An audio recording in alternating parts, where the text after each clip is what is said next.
Good day po, NCAP Violation Review Unit. Paano po namin kayo matutulungan?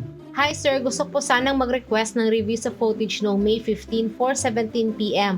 Sa may EDSA, gusto ko pong ma-confirm kung sino kasama ng boyfriend ko sa motor niya. Ma'am, NCAP po ito para sa traffic violations. Hindi po kami NBI. Sir, I understand, pero may helmet violation siya noon, kaya sure akong may footage kayo.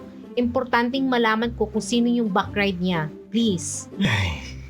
Okay ma'am, sige po. Check ko lang yung footage. Kindly hold on po. Ayan, may lumabas na po. May violation nga. No helmet, reckless swerving. Ayun nga po. May angkas. Medyo sweet pa. Yakap-yakap habang nagdadrive. Talaga? Sinong babae? Anong hitsura?